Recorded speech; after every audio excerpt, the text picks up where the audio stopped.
Assalamualaikum warahmatullahi wabarakatuh. Halo teman-teman, Bapak dan Ibu. Bertemu lagi dengan saya, Nur Fitriani, siswa Latsar CPNS Kementerian Pertahanan Gelombang 4. Saat ini, saya akan menjelaskan mengenai manajemen ASN, pelayanan publik, dan Whole of Government, atau biasa kita sebut dengan WOG. Manajemen ASN dibuat untuk mengatur dan membuat sistem kerja pegawai pemerintah dengan menekankan pada profesionalitas birokrasi yang tinggi dan menciptakan pegawai yang unggul dan selaras berdasarkan kualifikasi dan kompetensinya. Seorang ASN mempunyai peran melaksanakan kebijakan sesuai dengan peraturan perundang-undang dengan orientasi pada kepuasan pelayanan publik dan memberikan pelayanan yang profesional dan berkualitas dalam rangka pemenuhan kebutuhan publik serta mempererat persatuan dan kesatuan NKRI berdasarkan tujuan nasional yang tertuang pada Pancasila dan Undang-Undang Dasar 1945 serta menjalankan kewajibannya dan pengabdiannya dengan kejujuran dan menerapkan kode etik serta kode perilaku yang baik dan mengembangkan potensinya sehingga menciptakan lingkungan kerja dan sistem yang efektif, efisien, inovatif, dan penuh kreativitas. Ruang lingkup manajemen ASN terdiri dari penyusunan dan penetapan kebutuhan yang didasarkan pada analisa jabatan dan analisa beban kerja yang disusun sesuai prioritasnya. Pengadaan PNS yang melalui banyak tahap, mulai dari perencanaan, pengumuman melalui media sosial, berita, ataupun web instansinya. Serta penyeleksian pun dengan menggunakan CAT, Computer Assisted Test. Selanjutnya, pengumuman kelulusan didapat dalam sistem CASN, dan setelah itu dilakukan pengangkatan dan pemberian jabatan. Pangkat dan jabatan telah diatur oleh peraturan pemerintah dengan membagi 3 jabatan, yaitu jabatan administrasi atau JA, jabatan fungsional atau JF, dan jabatan pimpinan tinggi atau JPT.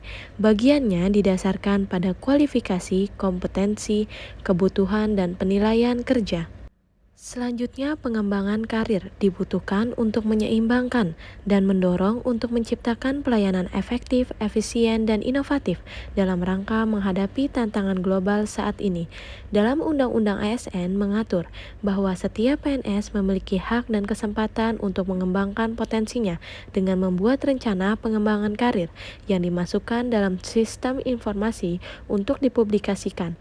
Kemudian dilakukan pemantauan dan evaluasi. Selanjutnya disusun pola karir, promosi, mutasi, penilaian kerja, penggajian, dan tunjangan, penghargaan, dan pemberhentian dalam rangka mendorong agar pegawai meningkatkan profesionalitas, disiplin, jujur, bertanggung jawab, dan bekerja keras untuk menciptakan sistem birokrasi yang baik.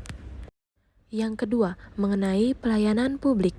Dalam menjalankan kehidupan sehari-hari sebagai manusia membutuhkan pelayanan, baik dalam pemenuhan kebutuhan primer, sekunder, ataupun tersier. Dalam pemenuhan pelayanan dilakukan oleh negara atau pemerintah dan swasta. Mengingat salah satu fungsi ASN sebagai pelayanan publik, maka perlu menjalankan pekerjaan dengan profesional, jujur, adil, transparan, bertanggung jawab, menghindari KKN dan politik praktis, tidak diskriminatif, responsif dalam rangka menciptakan kepercayaan masyarakat dan pelayanan bersifat efektif, efisien, dan inovatif untuk memudahkan dan pelayanan terjangkau bagi semua kalangan, serta berorientasi pada kepuasan pelanggan atau masyarakat. Berikut adalah contoh dari pelayanan yang baik.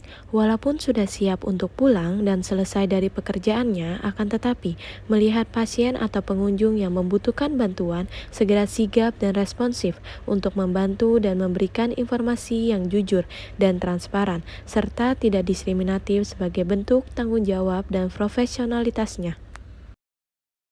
Yang kedua adalah contoh dari pelayanan publik yang dibuat oleh pemerintah, khususnya Provinsi DKI, untuk masyarakat dalam pengurusan dokumen-dokumen penting seperti KTP, SIM, dan lain-lain.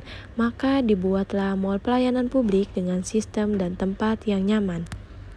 Dan yang terakhir mengenai Wall of Government atau WOG. Artinya, sistem pengelolaan pemerintah yang kolaboratif dari semua sektor yang terintegrasi dalam penyelenggaraan pemberian pelayanan. WOG sangat penting karena adanya dorongan publik dan kebijakan pemerintah yang kompleks untuk menyatukan semua institusi dan adanya ketimpangan kapasitas sektoral, sehingga terjadi kompetisi pembangunan pada setiap sektor. WOG dilakukan dengan mengintegrasi semua kelembagaan dan saling berkaitan tanpa merubah struktur dan tatanan keorganisasian tersebut. Praktek WOG yang dilakukan pemerintah adalah dengan cara 1. Penguatan koordinasi antar lembaga. Berikut ini adalah contoh dalam usaha penguatan koordinasi antar lembaga. Berita ini pada bulan Juli tahun 2020 mengenai 18 lembaga akan dibubarkan dan 23 lembaga negara yang sudah ditutup oleh presiden kita yaitu Jokowi. Praktek WOG yang kedua, dengan membentuk lembaga koordinasi khusus. Contohnya, membentuk Menteri Koordinator Bidang Politik, Hukum, dan Keamanan, Menteri Koordinator Bidang Perekonomian, Menteri Koordinator Bidang Pembangunan Manusia dan Kebudayaan, Menteri Koordinator Bidang Kemaritiman dan Investasi. Menteri Koordinator tersebut dibuat untuk mengkoordinir kementerian-kementerian di bidangnya. Dan selanjutnya yang ketiga, membentuk gugus tugas. Contohnya pada zaman sekarang dibuatnya gugus tugas COVID yang berfokus pada penyelesaian permasalahan virus COVID yang ada di Indonesia. Dan yang terakhir adalah koalisi sosial, kelembagaan yang dibentuk secara informal untuk melakukan penyatuan dan koordinasi antar sektor sehingga terbentuk koordinasi secara alamiah. Baik, itulah penjelasan dari saya mengenai manajemen ASN, pelayanan publik, dan Wall of Government. Semoga kita dapat memahami, menerapkan, dan mengimplementasikan dalam kehidupan sehari-hari untuk Indonesia yang maju.